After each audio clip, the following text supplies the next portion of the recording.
যুক্তরাষ্ট্রের হামলার পর বিশ্ব বাণিজ্যের জন্য অন্যতম গুরুত্বপূর্ণ রুট হরমুজ প্রণালী বন্ধের পক্ষে ভোট দিয়েছে ইরানের পার্লামেন্ট। তবে এই সিদ্ধান্ত এখনও চূড়ান্ত হয়নি। এ বিষয়ে চূড়ান্ত সিদ্ধান্ত নিতে হবে ইরানের সর্বোচ্চ জাতীয় নিরাপত্তা পরিষদকে। ইরানি আইন প্রণেতা ও বিপ্লবী গার্ড কমান্ডার ইসমাইল কোসারিকে উদ্ধৃতি করে রোববার এই তথ্য জানিয়েছেন ইরানের রাষ্ট্রীয় মালিকানাধীন গণমাধ্যম প্রেস টিভি।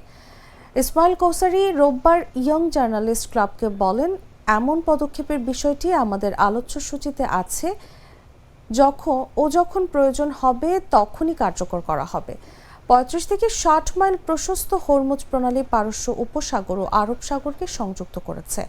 এই রুট দিয়ে প্রতিদিন প্রায় ২ কোটি ব্যারেল তেল ও তেলজাত পণ্য পরিবহন করে বিশ্ব শিপিং সংস্থাগুলো, যা বিশ্বব্যাপী তেল সরবরাহের প্রায় ১/৫। ইরানের দক্ষিণে অবস্থিত এই জলপথটি বিশ্বের জীবাশ্ম জ্বালানি সরবরাহের জন্য একটি সংকীর্ণ বাধাবিন্দু, যার মধ্য দিয়ে বিশ্বব্যাপী তেল সরবরাহের ২০% এবং তরলীকৃত প্রাকৃতিক গ্যাস ২০% প্রবাহিত হয়। হরমুজ প্রণালীকে ঘিরে থাকা প্রধান দেশগুলো হলো ইরান, সংযুক্ত আরব আমিরাত এবং ওমান। এই দেশগুলোই হরমুজ প্রণালী নিয়ন্ত্রণ এবং পরিচালনা করে।